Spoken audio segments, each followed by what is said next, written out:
Bueno, pues muy buenos días tengan todos ustedes, que Dios les bendiga. El día de hoy vamos a continuar con la serie Tiempos Peligrosos y el tema que vamos a abordar es un tema controversial en estos tiempos en los que vivimos. Vamos a hablar acerca del feminismo, pero antes de comenzar a desarrollar lo que es el tema del feminismo, me gustaría primeramente partir de dos puntos esenciales. El primer punto es de que no quiero que se tome esta enseñanza como que yo estoy hablando bajo la postura del varón, ¿no? Porque muchas veces pudiera darse la tendencia, va a hablar del feminismo, entonces vamos a darle con todo a las mujeres. Miren, yo no voy a hablar acerca con una inclinación a favor del varón, sino voy a hablar como un hombre de Dios que habla de parte de Dios. Porque vamos a salir del punto de vista, no del punto subjetivo del varón y de la mujer. Necesitamos partir qué dice Dios al respecto, porque es lo que nos interesa a nosotros. Y si partimos de ahí, entonces no le queda a él o a ella más que someterse a lo que la Biblia dice. Y esa es autoridad a la que vamos a apelar el día de hoy. Y vamos a hablar al inicio acerca del feminismo. Voy a tomar una gran parte de tiempo para ir desarrollando qué implica, qué es, porque no podemos hablar de algo cuando no lo conocemos. Entonces quiero presentarlo, ver de qué se trata, porque muchas seguidoras de este movimiento ni siquiera saben lo que están defendiendo, o ni siquiera saben el trasfondo, y ni siquiera conocen a sus precursoras, aquellas que de alguna manera sembraron ideas de lo que ahora pues es todo este movimiento. Nos vamos a sorprender que dentro de la iglesia también se ha infestado de este mal. Hay un movimiento feminista cristiano donde algunas teólogas cristianas españolas están impulsando fuertemente este movimiento. Entonces, de alguna manera nosotros necesitamos tener ese entendimiento. Por otro lado, quiero no suponer y de alguna manera dar por entender que ya hay un cierto conocimiento previo respecto a lo que voy a abordar. ¿Y a qué me refiero con esto? De que es necesario que nosotros veamos que el problema que existe entre el hombre y la mujer es debido al pecado. Todos lo entendemos eso en general. Es en vista a una maldición producto del pecado. Y esto lo encontramos en Génesis capítulo 3.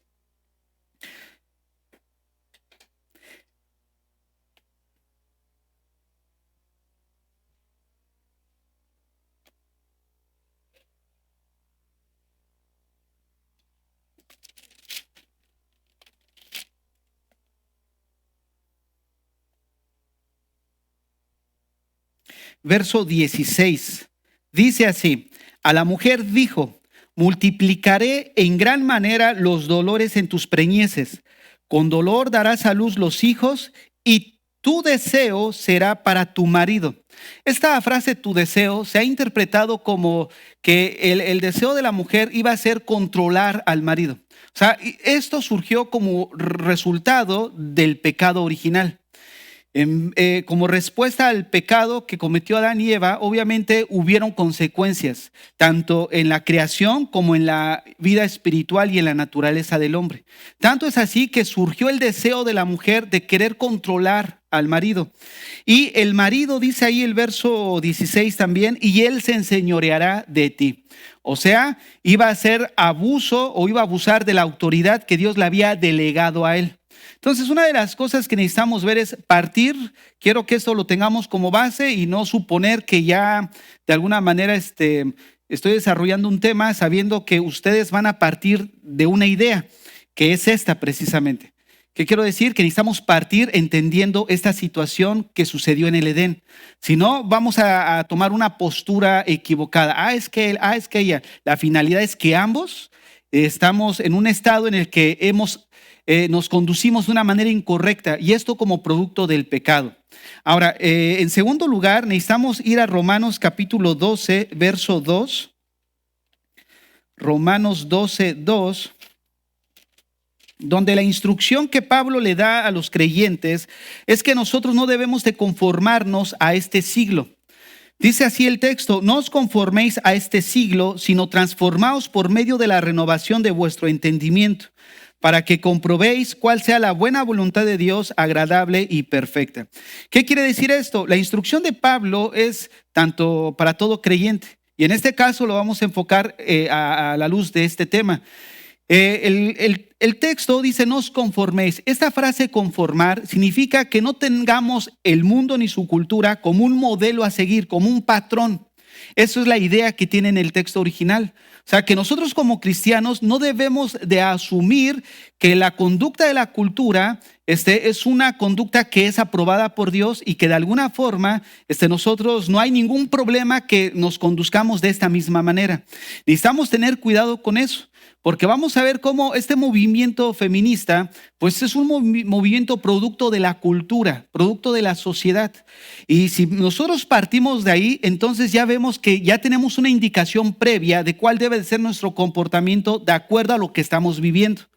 Teniendo en cuenta que todo se descompuso a la entrada del pecado, tanto ella como él, de alguna manera manifiestan una conducta que desaprueba Dios, ¿no? Ahora bien, una vez ya que puse estas dos columnas, me gustaría ya comenzar con el tema que es el feminismo, y quiero comenzar primeramente definiendo qué es feminismo. Si ustedes miran, la palabra feminismo tiene una terminación que es un sufijo, ismo. Esto indica que estamos hablando de una teoría filosófica.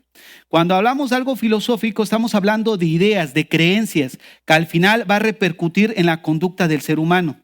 Esto es importante notar. Estamos hablando de que el feminismo es una doctrina, un sistema de principios, como el ateísmo, el humanismo, el marxismo, todo lo que termina en ismo. Entonces, de alguna manera nosotros podemos ver que el feminismo entonces es un movimiento político, un movimiento social y filosófico, pero radical, que busca de alguna manera que se le reconozca a la mujer derechos. No es que en la actualidad no tengan derechos las mujeres, sino derechos de igualdad que el hombre. Y ahorita vamos a ir desarrollando esta idea. ¿Qué es lo que busca el feminismo o cuál es su objetivo? En primer lugar, busca la igualdad de roles. Observen cómo de alguna manera cuando nosotros empezamos a identificar qué es y lo que busca, podemos ir comparando a la luz de las escrituras. Aunque la segunda parte del tema vamos a abordar completamente eso, pero me gustaría al ir desarrollando simplemente hacer algunas puntuaciones de lo que enseña, contraste la vida cristiana. Ahora bien, el feminismo ha reclamado que el vivir dentro del rol de esposa y de madre ha sido opresivo. Por lo tanto, busca que se le libere de estas responsabilidades, de estos roles de ser madre o de ser mujer.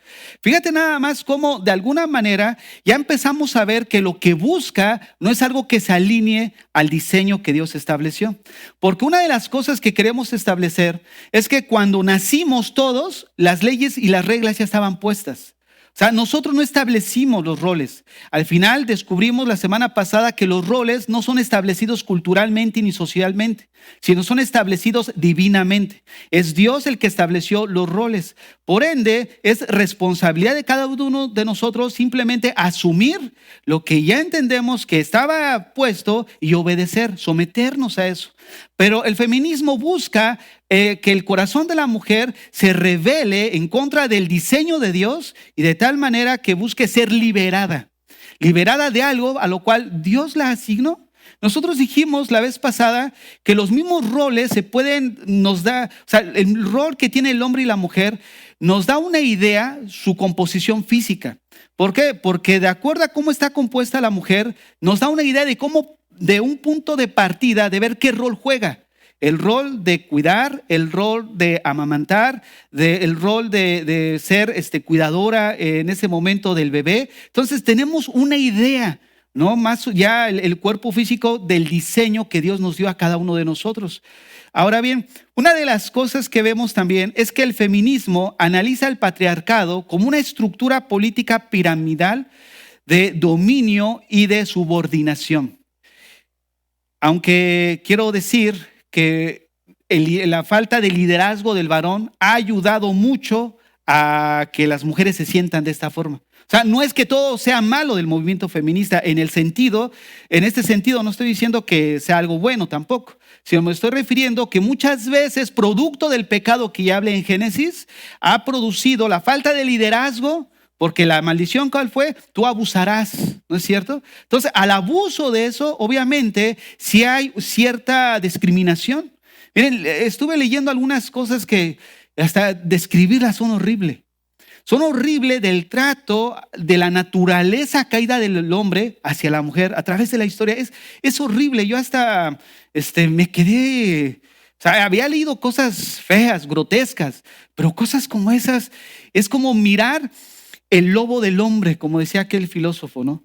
Usando la metáfora del lobo, hablando de la naturaleza del hombre en su estado natural. O sea, busca de alguna manera devorar a su vecino, ¿no? Esto implica que el hombre es malo por naturaleza. Y una de las cosas que vemos es de que nosotros, en la falta de liderazgo, hemos de alguna manera empujado o, ¿cómo decirlo? Permitido, no hemos apoyado en esta situación del movimiento. Ahorita voy explicando más. Miren, el feminismo está en contra de la femineidad, de la exaltar a la mujer como esposa y madre. Fíjate nada más cómo ellos tienen un punto de vista acerca del plan original de Dios. Para ellas, de alguna manera, exaltar a la mujer como esposa o madre no es de una manera correcta. ¿Por qué? Porque para ellas este rol de madre y de esposa simplemente es un mecanismo de control machista que es utilizado para excluir a las mujeres en la toma de decisiones, no en las decisiones de la sociedad.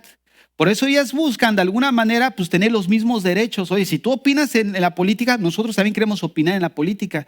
Pero tú me quieres restringir en el hogar como madre y como esposa con el fin de tener un control sobre nosotras. Fíjate cómo lo empiezan a ver la situación. El asunto no es simplemente decir, mira, ahí hay un grupo de rebeldes, ¿no? De liberales, no, es ver qué motivó esa conducta. Y vean cómo de alguna manera, al desajustarnos del rol original de Dios para cada uno de nosotros y dando un abuso de esta situación, genera esta problemática. Según las definiciones originales, el feminismo es la promoción de derechos igualitarios entre hombre y la mujer dentro de la sociedad.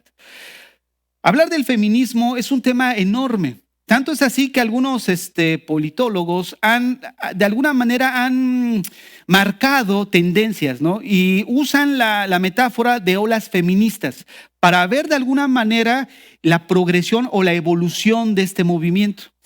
En esto de las olas feministas no es que todos estén de acuerdo cuándo comienza una, cuándo concluye y cuándo comienza la otra. Hay quienes piensan que estamos en la cuarta ola. Ya parece COVID esto.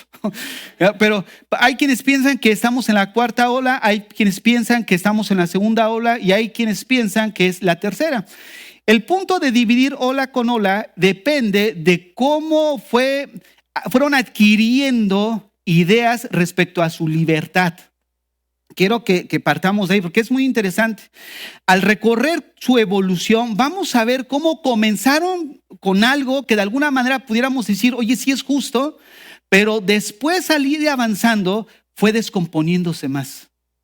Y vamos a ver cómo, por ejemplo, en la primera ola se luchó activamente por oportunidades de empleo para la mujer. Se luchó por el derecho a votar. Se luchó por el aumento o igualdad de sueldo. Uno podría decir, oye, pues es justo, ¿no? Si dos personas desarrollan el mismo trabajo, es justo que ambos reciban el mismo sueldo. Entonces, de alguna manera pudiéramos decir que tenían buenos deseos. Pero déjenme decirles algo, que incluso en el comienzo de este movimiento es notable el racismo. ¿Por qué razón? Porque se excluía a la mujer de color en sus manifestaciones. De hecho, en el movimiento de ellas decían que peleaban por los derechos de la mujer blanca. Fíjate cómo de alguna manera también hay cierta discriminación hubo dentro de este movimiento. La obra fundamental que sirvió para motivar esta primer ola fue la vindicación de los derechos de la mujer. por una mujer inglesa llamada Mary Wollstonecraft. Déjenme decirles algo. Estamos hablando acerca de un movimiento filosófico. ¿Qué quiere decir esto? Que a lo largo de la historia han surgido falsos maestros como lo que hemos estado hablando. Y uno de esos es esta mujer, que comienza sembrando ideas que al pasar de los años se empieza a ver a través de conductas. Porque empezamos a sembrar una idea que al paso de los años, ahorita estamos cosechando esas ideas. Miren, esta cultura y esta sociedad es el resultado de todos esos falsos maestros que de alguna manera empezaron a permear la sociedad a través de su doctrina antibíblica, como lo que estamos viendo, porque al final ellas están luchando por algo que es ir en contra del diseño y del modelo de Dios. Esta obra está centrada en la reivindicación de la educación femenina. Aboga por la participación política de la mujer, el acceso a la ciudadanía, la independencia económica y buscaba de alguna manera equiparar jurídicamente a las mujeres respecto a los hombres. Fíjense cómo esta primera ola pudiéramos decir, bueno, pues hay cosas que sí son justas, pero al ver su evolución llega la segunda ola. Llega la segunda ola, pero aquí toma este movimiento una perspectiva completamente diferente.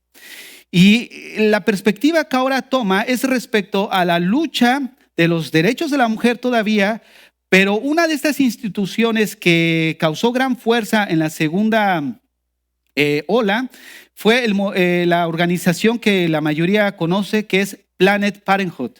Este movimiento, encabezado por Margaret Sanger, introdujo en el feminismo la lucha por los derechos de reproducción. Este movimiento de alguna manera estaba disfrazado o estaba inclinado, tenía una inclinación inmoral. ¿Por qué inmoral? Porque estaba basada en una filosofía eugenésica. ¿Qué es el eugenismo? Fíjense, esto es interesante porque es como una idea que también permeó a los alemanes, como ellos querían hacer la superraza. Ahora, el eugenismo pretende el aumento de personas más fuertes, sanas, atléticas, inteligentes, no importa la etnia o grupo social. Pero para lograr eso, promueve la no procreación de aquellos que no poseen estas cualidades. Entonces, fíjate cómo de alguna manera esta mujer dice, bueno, ahora hay que pelear por los derechos de reproducción. Pero parecía algo como que está luchando por los derechos, pero tenía una inclinación inmoral porque su motivación era incorrecta. Lo que esta mujer al final buscaba era eliminar la raza de color, los niños discapacitados y a los niños pobres, buscando erradicar la pobreza. Yo quiero decirles una de las cosas que nosotros necesitamos ver, que todo movimiento tiene de alguna forma un iniciador, un fundador. Y hermanas, estas mujeres no las representan. ¿Por qué? Porque no representan los ideales de una mujer de Dios. Para ponerles un ejemplo, una de las mujeres más que surgió en esta segunda ola, yo creo que las más reconocidas y famosas, fue Simone de Beauvoir. Que según ella, escucha esto, el matrimonio, el amor y otras relaciones ligadas a la familia no son nada más que invenciones humanas creadas por los hombres para perpetuar el dominio patriarcal. Esto es muy interesante, su manera de pensar, porque ella estuvo casada con Paul-Jean Sartre. Se me olvida. Sí. Jean-Paul Sartre, exacto. El silvestre, pues, el Sartre. Este Sartre, fíjense que es interesante porque ella tenía una relación de amorío con este señor. Pero resulta que ellos decidieron tomar tres decisiones respecto a su relación. La primera, no casarse. La segunda, no tener hijos. Y la tercera, vivir de una manera libre. Que si Sartre quisiera meterse con otra mujer, ella no se iba a enojar. Que si ella buscaba de alguna manera otros hombres, él no se iba a enojar. Una relación libre. Entonces, quiero que vean cómo esos tres principios violentan el diseño de Dios. Fuimos creados, Dios instituyó el matrimonio. Ellos dijeron, cero matrimonio. Uno de los motivos del matrimonio pues, es la procreación. Ellos dijeron, cero hijos. La tercera, otra situación que enreda el matrimonio cristiano es la fidelidad o engloba el matrimonio. Y ellos dijeron, no, pues ser libres. Fíjate qué casualidad de que ella pensara de esa manera. Es por eso que ella menciona que para ella el amor, el matrimonio y otras relaciones ligadas a lo que sea la familia no son nada más que invenciones humanas. Obviamente, si tú tienes un concepto de algo de esa manera, pues te va a importar cómo vivas, ¿no? Es por eso que es importante, como dice la Biblia, instruye al niño en su camino y aun cuando fuere viejo no se apartará de él. ¿Qué quiere decir? Que los niños que están atrás en la escuela dominical, ¿es seguro que cuando ellos crezcan no se aparten de los caminos de Dios? No. Quiere decir que nosotros necesitamos instruirlos desde niños con doctrina, con cosas morales, dándoles una instrucción, dándoles una guía. ¿Por qué? Porque si ellos no crecen con una escala de valores aceptable, fundados en la Biblia, el día de mañana, cuando ellos vayan a hacer algo incorrecto, su conciencia va a ser infuncional. ¿Por qué? Porque la conciencia va a funcionar de acuerdo a los valores morales que nosotros tengamos. Si mis valores morales no están regidos por los valores de la Biblia, ¿qué me importa que el matrimonio? ¿Qué me importa irme a vivir con la novia, con el novio? Es por eso, jóvenes que están aquí en esta mañana, déjenme decirles algo. Si esa jovencita te permite tocar, no es para ti. Sus valores son distintos. Si ese joven o jovencita que me escuchas, si ese joven te está tocando y tú permites que te toque, o sea, de alguna manera ustedes como varones o mujeres y jovencitas que están en este desarrollo necesitan ver que no es algo que Dios permita en la relación previa antes del matrimonio. Y si nosotros como padres todavía permitimos eso, estás peor. Es algo que no se concibe. Y déjame decirte algo, tarde o temprano sembrarás o cosecharás lágrimas de sangre. ¿Por qué? Porque cuando se te vaya de las manos algo que comenzó y dijiste, yo lo puedo controlar, y cuando venga, Señor, ayúdame, oye, pues estás violentando los principios básicos de lo que es la vida cristiana. Déjame decirles algo, jóvenes. Ahorita en la actualidad muchos dicen, oye, tú, esta semana precisamente estaba hablando con alguien en México y yo le decía, oye, ¿cómo va la familia? Bien. Fíjate que su nieta tiene como 12, 13 años. Y le dice, fíjate que le dijeron a fulanita, ¿no? Oye, ¿tú ya tuviste relaciones sexuales? Y dice, no. ¿Y cuándo piensas tener relaciones? Dice, mira, si tengo relaciones ahorita, es fornicación. Y si tengo relaciones ya casada con otra persona que no es mi marido, es adulterio. Yo voy a tener relaciones sexuales cuando yo tenga a mi esposo. Fíjate nada más la convicción de esa niña. Y me decía esta persona, yo espero que continúe con eso. Déjenme decirles algo, jóvenes. Tú te puedes hacer a ellos. ¿A qué me refiero con eso? Que a lo mejor el mundo y esos adolescentes ya perdieron su virginidad. Tú te puedes hacer a ellos, pero ellos jamás se pueden hacer como tú. Ellos jamás van a decir, oye, yo quisiera regresar a mi estado virginal. Es imposible. Tú sí te puedes hacer a ellos, pero ellos no se pueden hacer a ti. Y una de las cosas que nosotros necesitamos ver es que no se devalúen. Así como los carros se devalúan, a ver, ¿quién se va a comprar un carro de 300 kilómetros? 300,000 kilómetros, perdón. 300,000 kilómetros. Nadie. ¿Por qué? Porque dependiendo del kilometraje se va devaluando. ¿Sí me entienden la metáfora?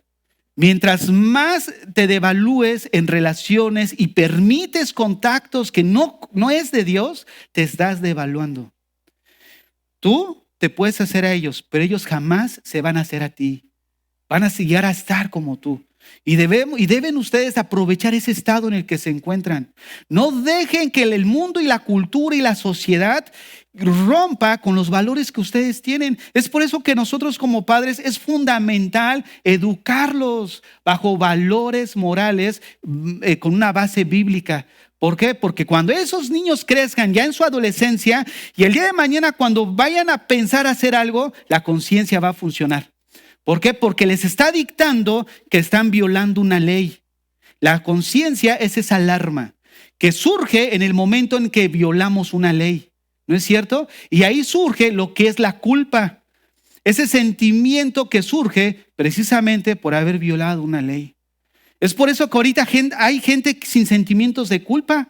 No sienten culpa. ¿Por qué? Porque su conciencia está tan cauterizada que ya no hay un parámetro donde regular qué es bueno y qué es malo.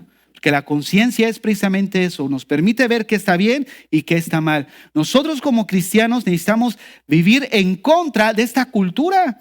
Ahorita todo eso es normal. Es por eso que estamos viendo cómo para el feminismo y sobre todo esta mujer, Simone de Beauvoir, pues era normal, ¿no? Pues una relación libre. ¿Quién no quiere llevar una relación libre? Pero las consecuencias son trágicas. Obviamente el que lo quiera hacer pues es una persona que no tiene el temor de Dios en su corazón.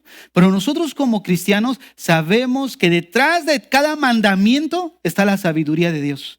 ¿Por qué? Porque sabemos que en el momento en que violentamos ese mandamiento nos va a doler. Dios sabe que nos va a doler. Y es por eso que están esos mandamientos. Guardemos nuestros corazones. Jóvenes, guarda tu corazón, guarda tu mente, guarda tus ideales, vive para el Señor. No te dejes permear por esta cultura que es como una selva y se quiere comer a nuestros hijos. Miren, otra idea concebida por esta mujer es que para ella el género es algo que se define socialmente. Quiero que vean cómo ya empieza a tornarse ya algo familiar. Comenzaron luchando por, oye, pues el mismo sueldo, oye, pues la misma posición, danos ciudadanía también, danos derecho de votar. Pero de ahí a brincar a un punto de decir que el género se construye socialmente, es en base a ¿qué? A su manera de pensar y ver el mundo. Obviamente su parámetro no es Dios. Entonces vean cómo de alguna manera está surgiendo lo que ahorita ya conocemos como esta ideología de género. ¿Dónde comenzó? En este movimiento. En este movimiento donde esta mujer, Simone de Beauvoir, concebía la idea de que para ella el género se define socialmente. Esto quiere decir que para el feminismo el concepto de género, varón o mujer, no está ligado al sexo biológico. En su obra, el segundo sexo, ella escribió lo siguiente: que no se nace mujer, se llega a ser. No se nace mujer, se llega a ser. Y esto es interesante porque las que siguen después a esta mujer empiezan a abrazar estas ideas. Ahorita vamos a ver un ejemplo de eso. En esta misma época surge una mujer canadiense de nombre Sulami Firestone, que le dedica su obra precisamente a Beauvoir, titulada La dialéctica del sexo, un argumento para la revolución feminista. Y para esta mujer, ella entendía que la mujer debería de ser verdaderamente libre. ¿Qué implica esto? Que debería de tomar el control total sobre su cuerpo, que incluía precisamente decidir sobre la reproducción. Pero fíjate cómo esta mujer pensaba. Para ella, la biología era una tiranía, ya que sometía a la mujer a funciones donde restringía su libertad. Pensemos en lo que acabo de mencionar. Para ella, la biología era una tiranía. ¿Por qué? Porque la biología hacía a la mujer con ciertas capacidades que definían su rol. Por ejemplo, la mujer de alguna manera lleva en su vientre un bebé. La mujer, cuando sale el bebé, se ve en un momento dado dentro de su rol en la necesidad de cuidar el bebé, de amamantarlo, de llevarlo en su crecimiento. Por eso ella decía que todos esos tipos de roles, de acuerdo a lo que hemos estado observando, era una restricción a la libertad de la mujer. Por eso ella veía como la biología como una tiranía que buscaba de alguna manera reprimir la libertad de la mujer. Fíjate nada más hasta dónde llega todo esto. Ahora quiero aquí recordarles que una cosa es un pensamiento filosófico y otra cosa es un pensamiento científico. ¿Por qué? Porque la filosofía está en base a ideas, creencias, supuestos, pero muchos de esos no tienen un fundamento científico. Porque ya dijimos la semana pasada que una de las hormonas que se va gestando, que se va creciendo en el momento de la gestación es la testosterona, la cual a su aparición empieza a dar la creación de órganos genitales masculinos. Pero no solamente se enfoca en eso, sino también lleva a influir sobre el cerebro, la estructura cerebral, donde empieza el niño a desarrollarse y a manifestar una conducta de acuerdo a cómo fue estructurado su cerebro, todo en base a esta hormona de la testosterona. Entonces, de alguna manera, la identidad se encuentra ya manifestada desde el momento de la concepción.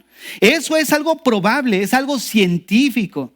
Pero el decir simplemente argumentos, yo creo esto y creo aquello, es simplemente filosofía. Entonces no podemos tomar ese argumento como algo veraz. Y es lo que se está tomando en la actualidad, ¿no? Oye, pues el universo se hizo de una gran explosión. ¿Ok? Y las evidencias. O sea, y cuando dicen, oye, pues a ver, pruébame que Dios hizo el universo. Miren, nosotros no necesitamos probar que Dios hizo el universo. Ellos tienen que probarnos que realmente Dios no hizo el universo. La Biblia, hermanos, no es un libro que ha sido dejado para nosotros para probar la evidencia de Dios. Simplemente la Biblia afirma que Dios existe. Génesis 1:1, en el principio Dios creó los cielos y la tierra.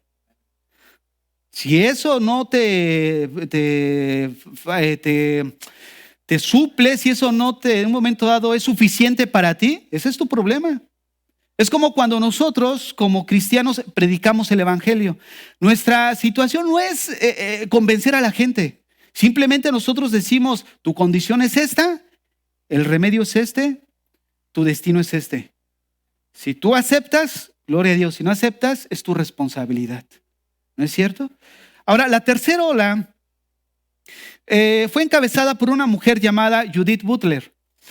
Esta era una mujer filósofa, activista, lesbiana. Para ella, el género es algo que se actúa. Vean lo irracional de esto. Para ella, el género es algo que se actúa, ya que la conducta crea al género. Es decir, si me identifico y decido actuar como mujer, hombre, lesbiana, transexual, me construyo como tal. O sea, nacemos como neutros. Y ya la conducta que tú tengas es lo que va a definir tu identidad. Porque el sujeto es quien decide por su acción su propia identidad de género. Ella promulgó prescribió. Ella elaboró una teoría, la teoría que se menciona, la teoría de la actuación. ¿Qué quiere decir esto? Que nadie es hombre o mujer, ya que esto no es algo que sea, o mejor dicho, tanto hombre o mujer no es algo que sea, porque ella piensa que es algo neutro, sino por el contrario, es algo que se hace, es algo que se construye. Quiere decir que los varones en esta mañana son varones porque ellos a través de sus acciones construyeron esa identidad. Y las damas de la misma manera son mujeres porque a lo largo de su vida construyeron esa identidad donde no tiene nada que ver nuestra composición genética, cerebral, nada de eso. Fíjate, todo esto es simplemente mero filosofar. O sea, se fumó una, pero bien buena, hermanos, para sacarse estas barrabasadas. Ahora, ¿cuál es el problema del feminismo? Se ríen porque la conciencia, hay alguno que... Bueno, ¿cuál es el problema del feminismo? Miren, el problema del feminismo es que no se alinea a la voluntad de Dios. Busca corromper el diseño establecido por Dios. Ya dijimos que Dios, al ser el diseñador, al ser el creador de todas las cosas, incluyéndonos a nosotros, Él fue quien estableció el rol de cada sexo. Sin embargo, vemos que el fruto de la naturaleza caída, como vimos en Génesis, de alguna manera produce el desorden debido a al pecado del hombre. Pero quiero que leamos Génesis 1:27. Génesis 1:27 dice: y creó Dios al hombre a su imagen. A imagen de Dios lo creó. Varón y hembra los creó. Quiero que vean, varón y hembra los creó. Para aquellas personas que piensan que Dios es un creador parcial o sea que es un creador injusto, o mejor, sí, injusto, porque obviamente no es equitativo. Déjenme decirles que nunca ha sido idea de Dios hacer diferencia entre un sexo del otro. Si nosotros leímos bien, dice que hombre y mujer fueron hechos a la imagen de Dios. Como decíamos la última vez, el varón no fue hecho más a la imagen de Dios que la mujer. Esto tiene implicaciones enormes. ¿Por qué razón? Porque entonces el valor que cada uno de nosotros tenemos, seas hombre o mujer, no proviene del rol que tú juegas. Y ahorita voy a aclarar eso, porque el problema es de rol, de jerarquía. Y el valor que nosotros tenemos no está en base a qué jerarquía ocupamos dentro de la sociedad o de la familia, sino está en base a quién, a la luz de quién fuimos formados o fuimos hechos, que fue a la imagen de Dios. Fíjate cómo evaluamos muchas veces nosotros mal. Si tienes, vales mucho.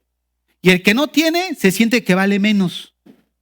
Fíjate cómo nosotros tenemos un parámetro equivocado.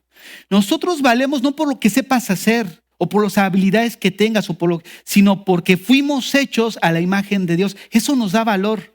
Y al darnos valor, nos da dignidad.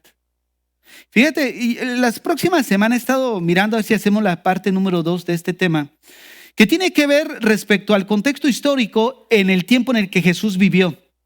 Jesús vivió en un contexto histórico donde la mujer era relegada a un simple objeto, donde la figura jurídica que tenía prácticamente todo el peso en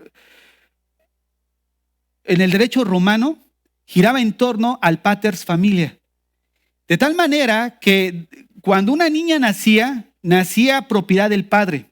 Cuando esa niña se casaba, pasaba a ser propiedad del esposo. Por eso algunos como Marx y Engels decía que una de las cosas que hay que suprimir es la propiedad privada, donde la propiedad privada está representada primeramente por la familia, porque la mujer pasa a ser propiedad del varón. Donde estas mujeres empezaron a tener ese mismo entendimiento porque eran contemporáneas y empezaron a abrazar todo lo que acabamos de decir. Pero es interesante ver cómo Jesús, a pesar de que vivió en un contexto histórico así, Él no las trató así. ¿Por qué? Porque Jesús lo que vino a mostrarnos y vino a hacer dentro de toda la obra grandísima que vino a hacer fue reivindicar la dignidad de la mujer, dignificar a la mujer, elevarla al lugar de Génesis. Fueron hechos a la imagen de Dios, hombre y mujer. El mismo valor a los ojos de Dios. Fíjense cómo es interesante todo esto, porque ambos fuimos creados a la imagen de Dios. Hermanos, en la Biblia nosotros no encontramos un versículo como tal que diga el rol de la mujer es este. No lo encontramos, pero sí encontramos versículos que de alguna manera podemos ver principios acerca del rol de la mujer. Por ejemplo, Génesis 2:18. Génesis 2:18 dice: y dijo Jehová Dios, no es bueno que el hombre esté solo, le haré ayuda idónea para él. No es bueno que el hombre esté solo, le haré ayuda idónea para él. Observen esto. Esto quiere decir que la mujer posee cosas que el varón no tiene. Hermanos, nosotros no somos los supermanes, que nosotros podemos solos. Si pudiéramos solos, Dios no hubiera hecho a la mujer. Pero fíjate cómo inconscientemente nosotros hemos aportado ciertas cosas a este movimiento. ¿Por qué? Porque cuando la mujer quiere opinar, le decimos, cállese usted ahí. Usted a lavar. Yo me acuerdo que cuando mi papá me veía planchar, planchan ya sabes, con B de vaca. Entonces, yo tenía y a mí siempre me ha gustado plancharme. Si me ven ahí de doble línea, fui yo. Siempre me ha gustado a mí hacerme y resulta que había tenido cuidado. Esa era la manera de pensar. Aquí las mujeres tienen cierto rol específico. El abuso a eso llevó precisamente a la mujer a decir, oye, espérate, yo también valgo. O sea, todo inició en el sentido de esa devaluación que de un momento llegaron a sentir por el trato. Porque llegamos a pensar entonces bajo nuestra cultura que la jerarquía tiene cierto peso. Dependiendo del nivel jerárquico, tienes el valor. Y la Biblia no evalúa así. Dependiendo o lo que nos da valor es de acuerdo a quién fuimos hechos. Fuimos hechos a la imagen de Dios. Entonces, esto significa, vuelvo a repetir, que la mujer posee cosas que el varón no tiene. Ella tiene dones, hermanos, tiene talentos, tiene formas de ver el mundo, formas de reaccionar ante el mundo que nosotros no tenemos. Pasa algo y ya salió el Nerón que tienes dentro, ¿no? ¡Ah! Te desgarras la ropa. Y tiene que estar la mujer para decir, tranquilo, quieto, sereno, ¿no? O sea, ellas tienen un aspecto distinto de ver las cosas. Entonces, una de las cosas que vemos aquí es que la mujer entonces pasa a ser un complemento idóneo para el varón. ¿Qué acabo de decir? Que la complementariedad es la relación que existe entre el hombre y la mujer. Que es verdad que existen diferencias en ambos, pero esas diferencias de alguna manera hacen posible una manera plena de relación entre el hombre y la mujer.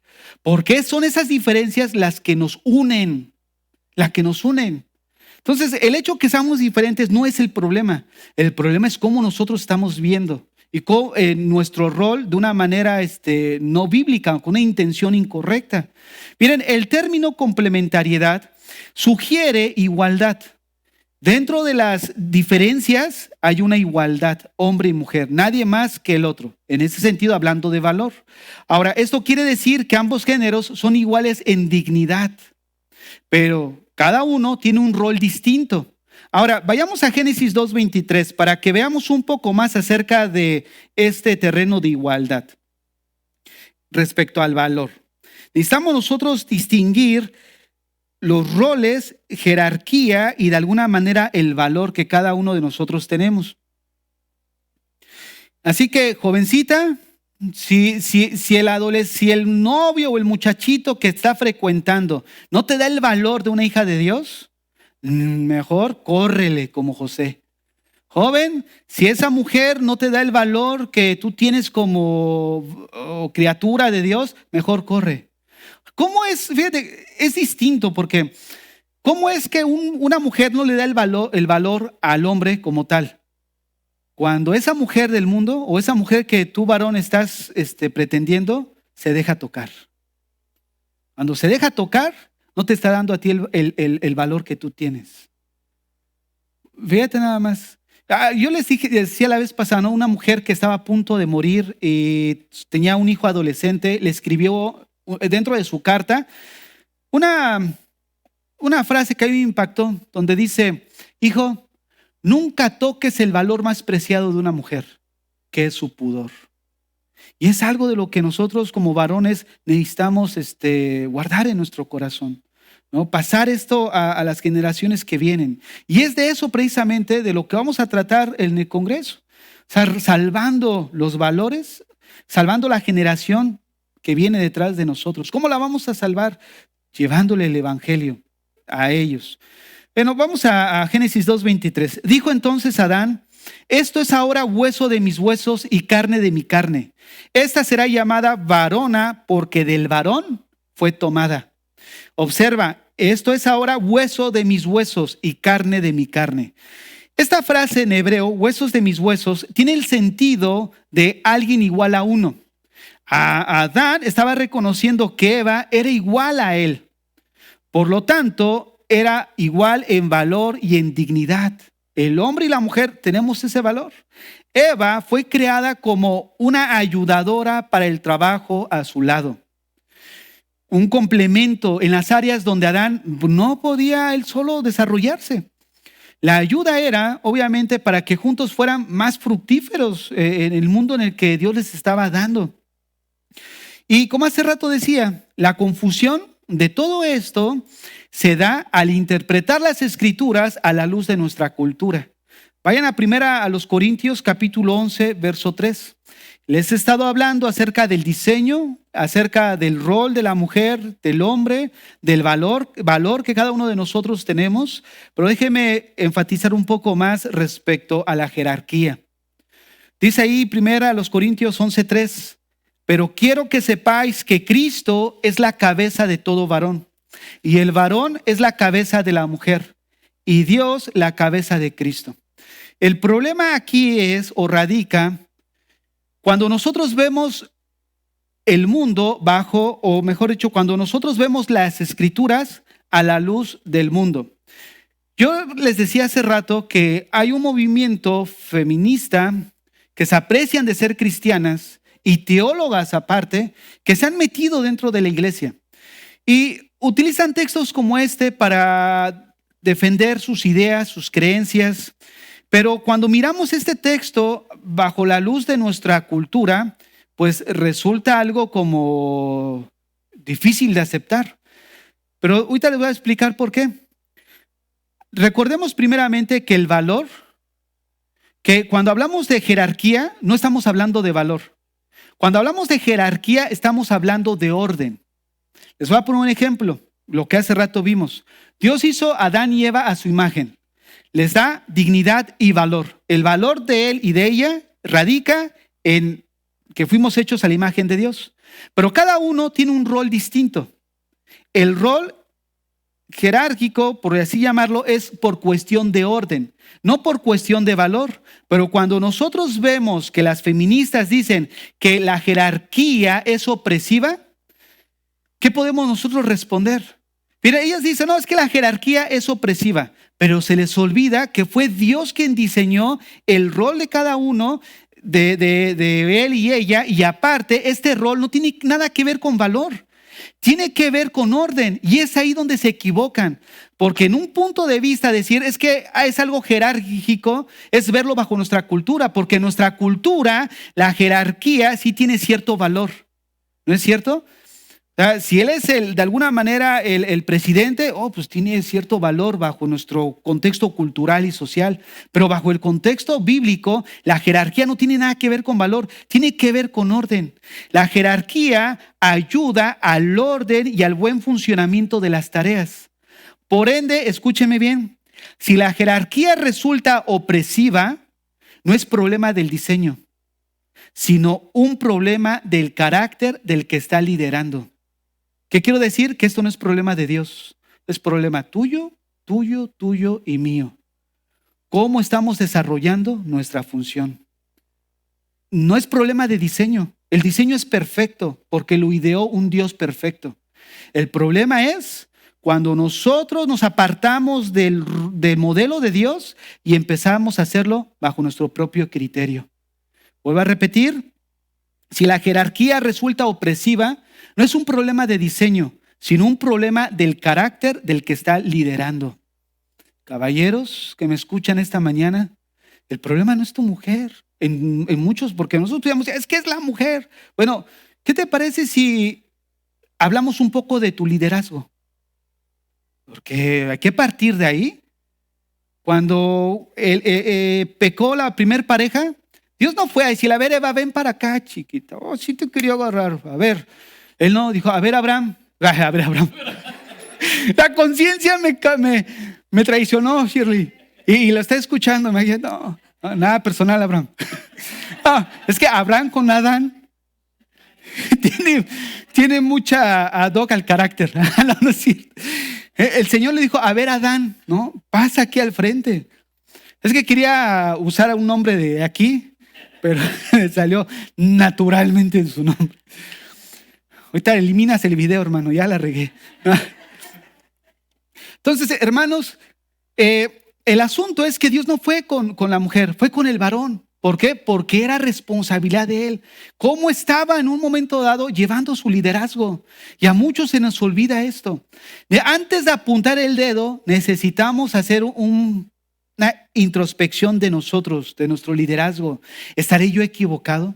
¿Estaré haciendo yo las cosas bien? ¿Qué es lo que Dios dice? ¿Cómo yo me estoy conduciendo? Porque si partimos de ahí, entonces vamos a tener un punto objetivo de nuestro proceder. Porque generalmente resulta que todos afirmamos que estamos bien. Y todo aquel que opina lo opuesto se vuelve tu enemigo.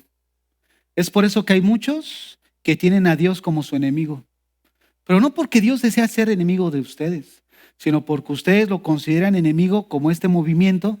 ¿Por qué? Porque no es los ideales que manifiesta Dios los mismos que yo tengo o yo deseo. Fíjense, la primera mujer feminista en la historia lo encontramos en la Biblia. La primera mujer feminista se llamó Eva. Eva ignoró el liderazgo masculino. ¿Qué es lo que busca el movimiento feminista? Busca igualdad de roles. Cuando está hablando de igualdad de roles es quita toda jerarquía. ¿Por qué tú y por qué no yo? Hagamos mejor ni tú ni yo, igualdad de roles. ¿Qué es lo que busca en algún momento dado? Ignorar precisamente el liderazgo masculino. Eva actuó de forma independiente del diseño de Dios, independiente sin consultar a Dios. Y es lo mismo que manifiesta este movimiento feminista, actuar de una manera independiente del consejo de Dios. Número 3, Eva pensó que había propósito fuera del diseño de Dios. Lo mismo que manifiesta este movimiento. Hay propósito fuera del diseño de Dios. Dios se equivocó, por ende, vamos a mejorar la situación. Es lo que en pocas palabras llegan no a lo mejor a decirlo verbalmente, pero con sus actos, este movimiento que se ha metido dentro de la iglesia. Este movimiento que se ha metido dentro de la iglesia está igual que Eva. Cuestionan la palabra de Dios. Este movimiento feminista que se aprecia de ser cristiana busca reinterpretar las escrituras para ajustarla a su ideología y justificar sus pensamientos, y no solo eso, sino su filosofía ministerial. A mí me sorprende cómo últimamente estos últimos años han surgido pastoras por todas partes. Y la pastora y acá y allá, y dices, wow, o sea, no estoy, bueno, es increíble cómo nos llegamos a salir del orden y del diseño de Dios. Y es precisamente lo que estas mujeres apuntan. Oye, ¿por qué no hay mejor? Quitamos las jerarquías. Y si quitamos las jerarquías, entonces indistintamente, ya sea en la sociedad o en la familia o en la iglesia, la mujer también puede tomar un rol de autoridad. Y no estamos diciendo que no haya rol de autoridad dentro de la iglesia. La Biblia enfatiza cuál debe de ser el rol de la mujer en la iglesia. Tiene un lugar especial, ¿no? Este grupo de mujeres cristianas enseñan que al ser creadas iguales al hombre, fíjate cómo toman la Biblia y le dan una interpretación debida al estado en el que está su corazón. Dijimos hace rato que fuimos creados a la imagen de Dios, hombre y mujer. Y ellas dicen, bueno, si fuimos creadas iguales que el hombre, a la imagen de Dios, entonces anulemos la jerarquía. Si anulamos la jerarquía, entonces la práctica del hombre o la mujer indistintamente pueden ejercer roles de liderazgo dentro de la iglesia, dentro de la familia y dentro de la sociedad. Afirmando que la religión es machista, porque obviamente está dominada por hombres. Hermanos, no puede haber dos cabezas. Dos cabezas en cualquier lugar se convierte en un monstruo. La jerarquía es cuestión de orden. Y Dios le dio esa responsabilidad al varón. Y él va a entregar cuentas de su liderazgo. Pero si la mujer busca también tener ese punto de partida de liderazgo, entonces se convierte en una lucha de dirección, de dos cabezas, y eso se vuelve un monstruo. ¿No han visto esos lugares donde de repente hay dos jefes? Y tú dices, bueno, es que yo ya no sé qué decir. No, incluso no vayamos tan lejos, miren. Oye, hijo, ¿quién te dijo que hicieras eso? Mi mamá. Pero yo dije que no. Entonces va el niño clama, oye, ¿qué? No, sí, hijo, tú. O sea, los mismos niños se dan cuenta que hay una lucha de liderazgo. Hay una lucha de poderes. ¿Por qué? Porque los niños son los mayores psicólogos que están en una casa. Ellos nos conocen bien, no los podemos engañar. Por eso ayer yo les decía a los varones que una de las cosas que nosotros, que me ha impactado es aquel escrito que decía, si tú vas a la iglesia y los hermanos miran a Cristo en tu vida, pero llegas a la casa y tu familia no ve a Cristo en tu vida, eres el mayor hipócrita que puede haber. Y tiene mucho sentido. Vienes a la iglesia, ay, mira qué hombre tan piadoso, mira qué mujer tan piadosa. No, si hasta parece que al caminar anda flotando. Mira así de lo espiritual que es. Pero llegas a la casa y el niño está, ¿no? Y el hijo está, ¿no? Y me quieres hablar a mí de religión, me quieres hablar a mí de tu Cristo. No, pues estoy mejor así. Es que no sé por qué mi hijo no quiere venir a la iglesia. Es que no sé por qué mi hijo tomó otros caminos. Fuiste tú quien lo empujó con tu vida. La mayor retórica es la vida de uno mismo. Deja a un lado las palabras, que sea el testimonio de tu vida lo que esté hablando a la vida de nuestros hijos. Hermanas, la libertad que el mundo... quiero darle Gálatas 3, 27 y 28. Gálatas 3, 27 y 28. Vean nada más cómo estas supuestas teólogas españolas quieren redefinir las escrituras, para ajustarlo a su ideología. Dice así: porque todos los que habéis sido bautizados en Cristo, de Cristo estáis revestidos. Ya no hay judío ni griego, no hay esclavo ni libre, no hay varón ni mujer. ¿Ya ves? En Cristo ya no hay mujer ni varón, o sea, ya no hay distinción, porque todos somos uno en Cristo. Entonces ellos apoyan de este versículo para de alguna manera argumentar que eliminemos la jerarquía. Ya de entrada te das cuenta qué tipo de teólogas son. Y no estoy viéndome así como si, este sí es muy machista, mira cómo está discriminando la teología o su interpretación de ellas, ¿no? La misma hermenéutica básica te muestra que el texto está hablando de salvación. Dice ahí que todos hemos sido bautizados en Cristo. El evangelio alcanza a todo tipo de raza, hombres, mujeres, todo tipo de ideología que llega a dejarla para abrazar el evangelio. Yo les explicaba en la escuela bíblica que hay 3 tipos de bautismo: el bautismo espiritual, el bautismo en agua y el bautismo con el Espíritu Santo. Cuando nosotros, antes de venir a Cristo, nosotros no éramos parte del cuerpo que es la iglesia, no éramos parte de Cristo, estábamos ajenos a Cristo.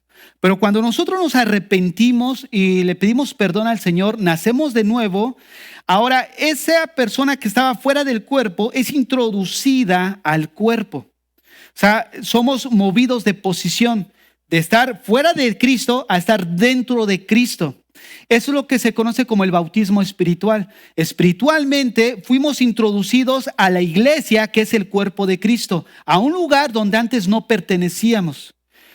Y aquí dice el texto que porque todos los que habéis sido bautizados en Cristo, el bautismo espiritual, de Cristo estáis revestidos. ¿Qué quiere decir? Que ahora ya no hay judío ni griego. Pablo lo dijo, que el evangelio quitó toda esa separación. Ya no es de que yo soy judío, no, es que yo soy cristiano y pues es por los judíos la salvación. No. Ahora es en Cristo, no hay judío ni griego, no hay esclavo ni libre, no hay varón ni mujer, porque todos somos uno en Cristo Jesús. Fíjate, miren, una de las situaciones que llevó al pueblo de Israel a perder el piso es como llegar a pensar que ellos eran la última Coca-Cola en el desierto. Tienen su lugar dentro como pueblo de Dios. Pero al decir, bueno, es que nosotros somos los depositarios de la palabra de Dios, ellos pensaban simplemente que por esa razón, pues ya tenían el cielo asegurado. Y por eso no se juntaban con los gentiles, ni mucho menos con los samaritanos. Entonces te das cuenta cómo este texto tiene que ver con salvación. No tiene que ver nada ni respalda la filosofía o la doctrina de lo que estas mujeres feministas quieren atacar o quieren imponer dentro de la iglesia. Para ir hacia el final, quiero decirles, hermanas, la libertad que el mundo les ofrece a través de este movimiento feminista, en realidad es una invitación a vivir en rebelión abierta al diseño de Dios. Es una invitación a vivir y levantar el puño en alto en contra de Dios, dando a entender que no te interesa la opinión de Dios respecto a esos ideales. Salirse del diseño es vivir una vida de frustración. ¿Por qué es vivir una vida de frustración? Porque todo lo que funciona fuera del diseño, para lo cual fue creado, no funciona. Toda persona que trabaja en algo no sé, electromecánicos, que trabajan con piezas, cuando una pieza no funciona para lo cual fue diseñada, no tiene utilidad. O sea, no sirve. Nosotros como cristianos fuimos creados a la imagen de Dios. Cuando la Biblia dice que nosotros, hablando de la madurez, esa palabra madurez implica, es una palabra que ahorita se me fue, cuál es la palabra en el griego, pero esa palabra da a entender para referirse que una cosa creada cumple con el propósito para lo cual fue creado. Por ejemplo, si tú tienes una cuchara, obviamente la cuchara fue creada para llevar sopa o líquido a la boca.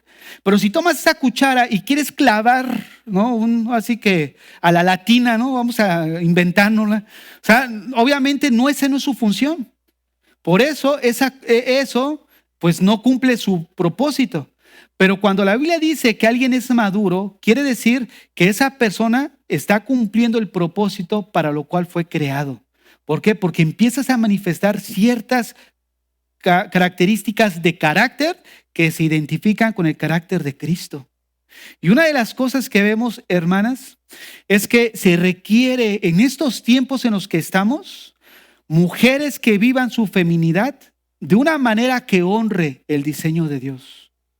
Honren el diseño de Dios. Ustedes tienen un lugar privilegiado en la creación de Dios. Fueron la cereza de la creación, ¿no? Porque al final de todo dijo, voy a hacer la obra más preciosa, ¿no?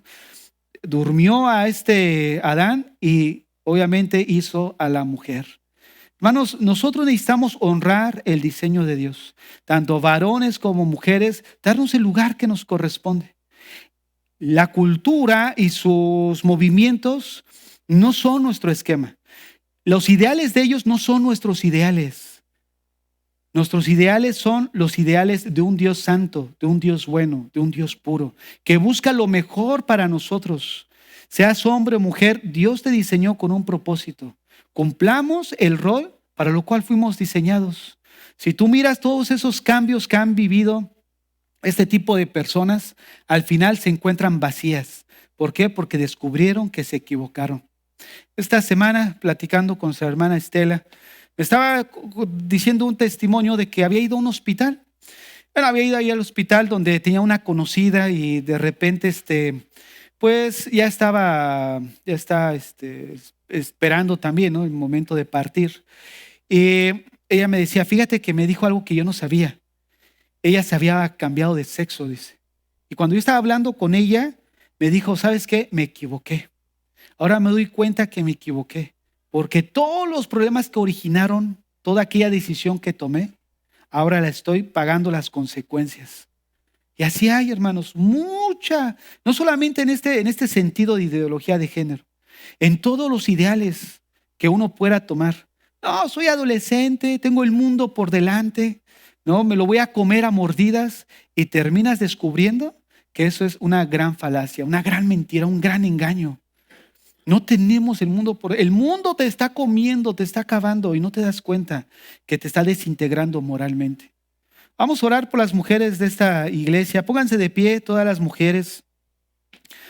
Vamos a orar por sus vidas, que el Señor les bendiga, les fortalezca. Nos despedimos de los hermanos de Facebook, que Dios les bendiga. Vamos a orar por las hermanas. Ahí donde estás en tu lugar, déjanos orar por ti, por tu vida. Yo sé que estamos viviendo una época difícil, de mucha tentación, donde uno dice, bueno, si es el